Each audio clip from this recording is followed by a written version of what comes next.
Hello, hi, and welcome again to the Terminal Podcast, where in the end, it's all about the numbers. Tonight is the Friday night press box edition, and although technically it's Saturday morning, here are some of the game notes and unprinted content from my time reporting from James Dennis Field at North Cobb Christian's home stadium, a 48-27 win over Darlington Friday night.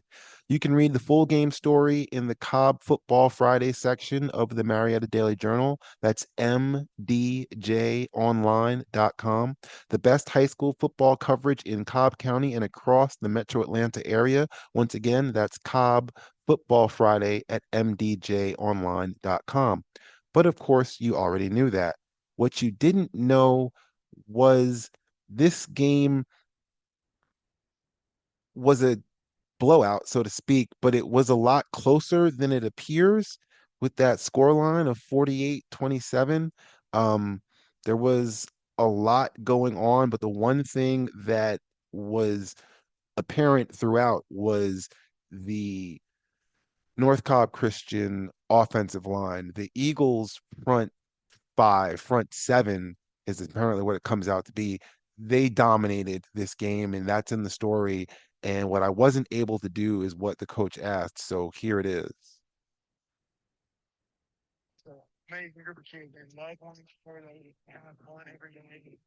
I'm so proud of those kids. Most of them have been starters for about 2 or 3 years, so just they're a great group. That's if you could put their names in the paper, that'd be awesome. That's Wright Upton, Jackson Elbert, Andy Reid, Caden King, AJ Ford, and Brady Gutierrez. So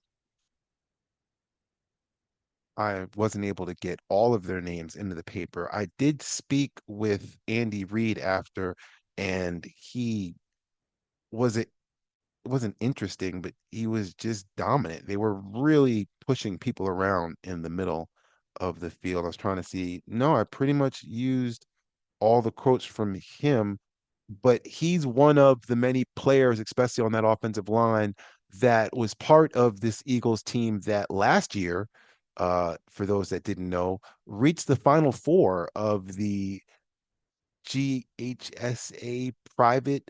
Because apparently, when it gets down to this, they just put all the privates into one sort of flop slop, and NCC was in the final four. These guys were there, and one of the things, you know what? This is the power of technology. Let's see if I can't find Mr. Reed's quote about it, because I asked him, what was it like? What is it for getting back to kind of being, in that place? Uh, the young guys coming in really get to see that side of it. Who didn't get to see the ups and the downs from that playoff run, and so we just try to tell them like we have a high standard, and we need to all, even if you're a scout guy on defense every week, like we all need to work for that. it's those high expectations from North Cobb that are apparent. And I say that despite the fact that they fumbled four times, and despite the fact that there were embarrassing is not the right word. Embarrassing is in fact over. It's pushing it too much. But the number of just false start, just giving away 5 yards here and there, that didn't hurt them now. It didn't hurt them in this game here at home. They had all their seniors wearing the Hawaiian luau stuff, which I guess I'm so far away from high school, I don't remember that being a thing. But I guess we did dress up. I guess we just it was too cold to dress up Hawaiian style, I guess. But you know, that's that was a thing that was done by those seniors. It was a thing to have all those offensive linemen getting back where they needed to go, where they needed to push back to, and trying to get this team back. I don't even know where they play those games. I guess they would play them at the Dome, or Mercedes-Benz, but it's the goal to get back to that position. Uh, Coach Jones mentioned some of the problems that he saw. Like I mentioned the penalties. I asked him about the fumbles, but he kind of offset defense, and I talked about it in the story, the fact that Jace Donaldson was amazing is a slight understatement, I guess.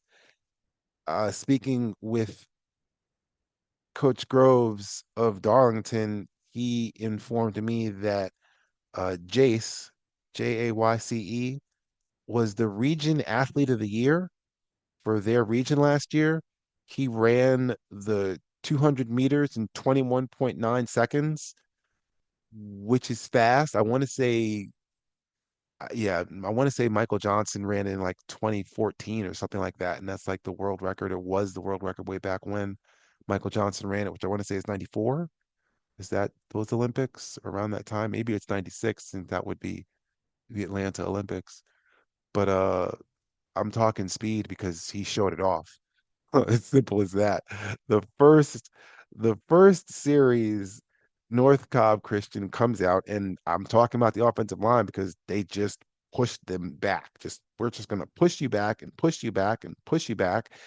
And the thing about going to uh your offensive line, going to I'm gonna mess up your name, Cooper. I'm so sorry, but Bazarski, if I keep going to him when I do play action and then stand up as Jaden McCullough was able to do, you know, I'm speechless because I don't know how helpful it is to be a young quarterback and to just be able to stand back and survey the field and decide what you want to do with the ball.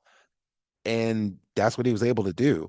And so when I go play action like that, uh suddenly I've got people running free across the middle of the field, and that gets me a first down. I'm searching for his name now. I'm gonna mess that one up too, but you can't hear me rifling through papers. No, I'm not gonna find it. Yeah, Oakleen Paget, wide open, middle of the field, running a crossing pattern. That was the first down. That was the first sort of, oh, they don't have to just run the ball. They can throw it too. And for a sophomore, McCullough looked great. Uh, like I say, time helps.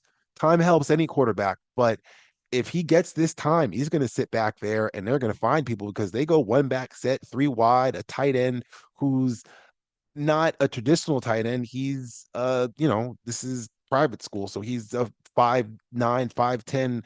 He's a big burly guy who's once again wide open because you're stacked expecting the run, and you need to be stacked because they can just run it 30 times like they did tonight and get positive yards. But when we play action off of it, it changes the whole thing.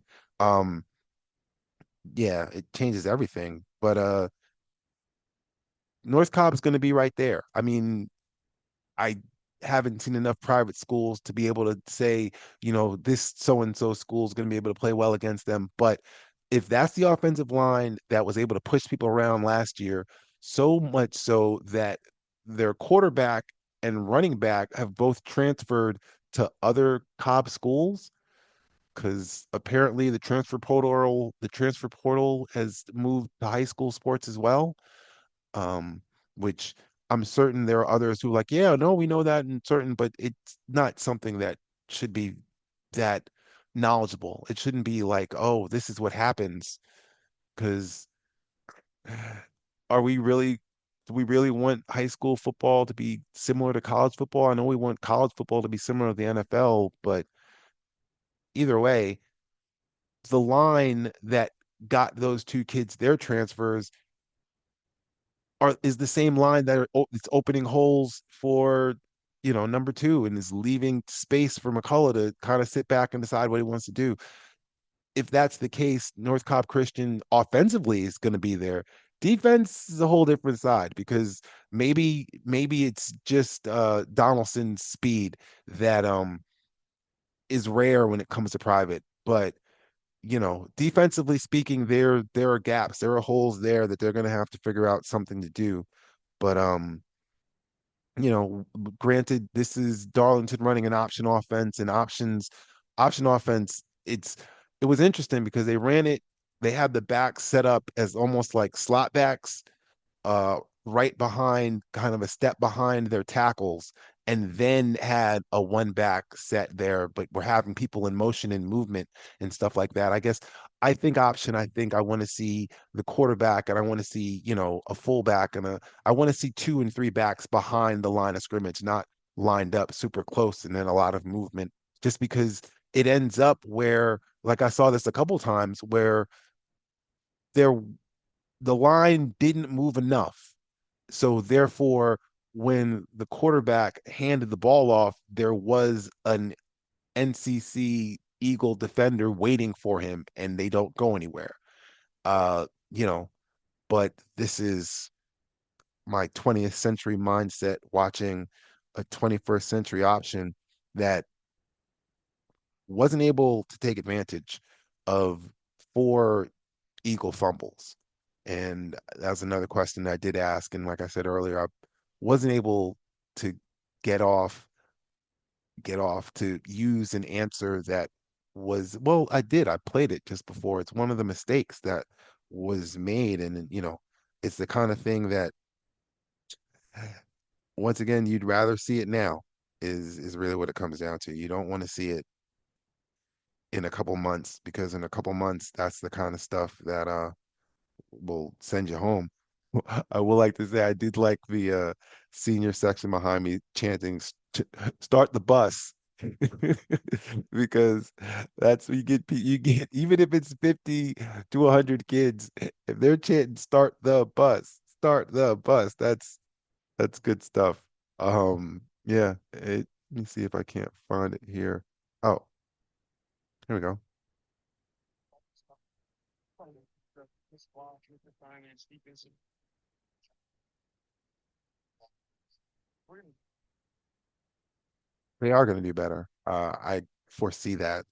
I This is my first high school game of the year, but I can see what I can see, and things don't change. And they've got an offensive line, and honestly, I am saddened that I wasn't able to get their names in there more. The presence and what they did, their ability in this game, and what it's probably going to be like for the year if you're looking out for North Cobb Christian. That offensive line is going to move people around. They're going to open holes and provide time. And if they do that, they could easily possibly be back. Uh, I'm back at the end, but I'm also back uh, doing doing Friday night press box. And unfortunately, that is the last call from the press box about North Cobb Christian's 48-27 win over Darlington Friday night from James Dennis Field. Once again, you can read the full game story in the Cobb Football Friday section of the Marietta Daily Journal. That's mdjonline.com. Thanks for listening to the latest Terminal podcast. I'll be back soon enough, hopefully, with something better to put down. Take it easy down your life's highway and have a good evening.